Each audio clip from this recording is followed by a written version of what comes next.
Joshua Amparan. Do you speak Spanish? Not well. I can understand it a lot more than I can speak it. Michelle Mireles. What's the most common thing you hear when you say no? Why you should. Everyone says that, you should. You're Mexicana. I'm used to it now, it doesn't bother me any, but you know, for a long time I wondered why wasn't I taught Spanish? I will say a lot of the people that I grew up with had similar upbringings where their parents were more fluent in Spanish.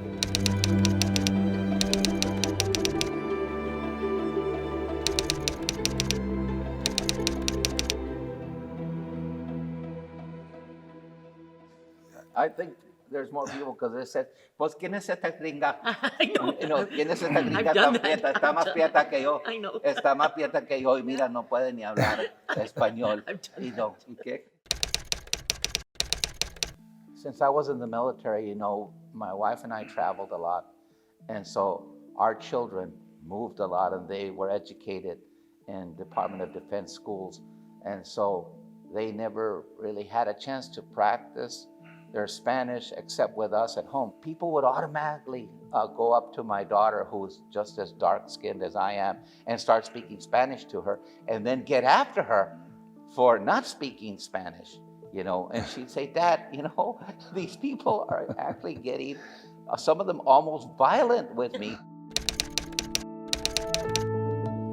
So here in San Antonio, in South Texas, you know, language has been at the very center of a number of discriminatory policies and actions, at the center of you know, the disinvestment in different communities, you know, and so we kind of have to begin really early on. So for most of the 19th century, Spanish was meant to be on an equitable plane with English, at least on the books, but that's not how it played out in every day.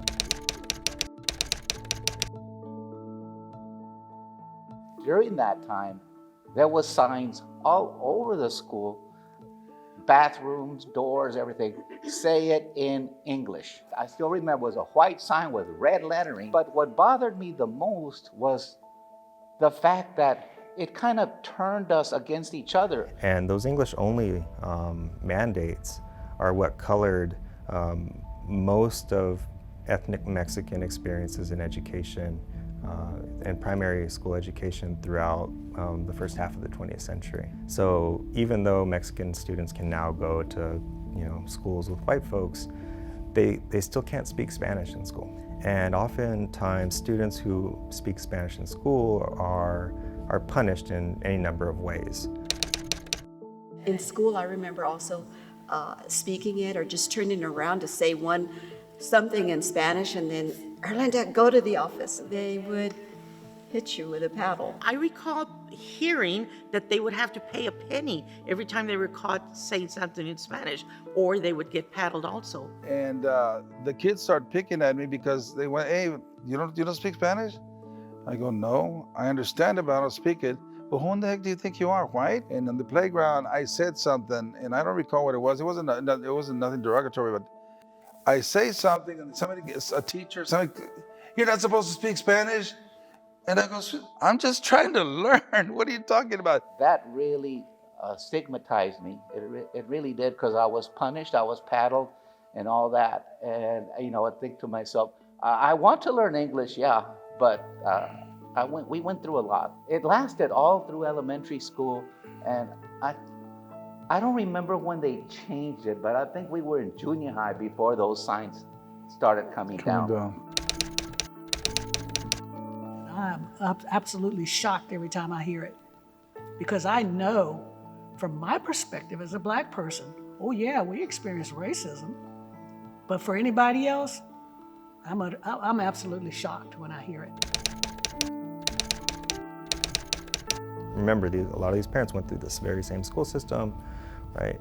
And so what begins to happen by the 50s is that there are, you know, tens of thousands, if not hundreds of thousands of folks who are no longer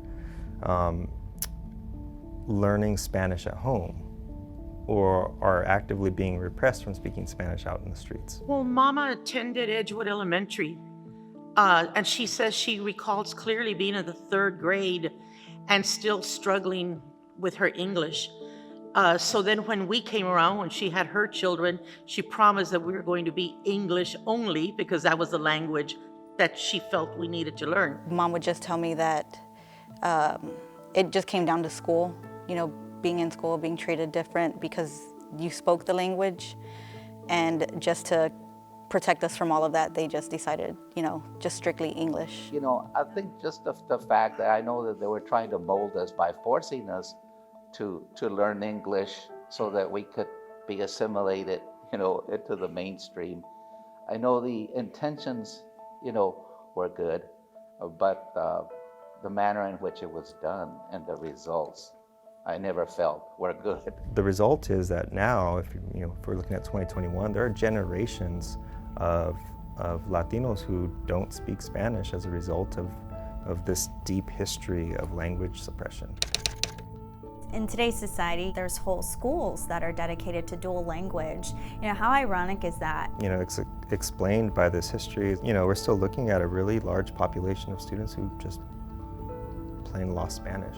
The tensions within different communities, in this particular case, Mexican-American, Mexican communities around Spanish and whether one speaks Spanish or doesn't speak Spanish, oftentimes don't come from a place of really great historical knowledge. But there are generations of folks who lost it because of the systematic racism and the systematic suppression of the Spanish language. My kids personally, you know, I want them to know Spanish. My twins take Spanish classes to try to get to speak Spanish. My older son is actually probably more fluent in Spanish than I am. And I know now my father tries to talk to him almost exclusively in Spanish. I think it's important that, you know, we recover, at least in some way, that language that was stolen from us, or that was, you know, if stolen is too harsh of a term for some people, but that language that was denied us in some way, right? So that's an important part of just identifying who you are, especially in a place like Texas, which is a bilingual, you know, capital in this country.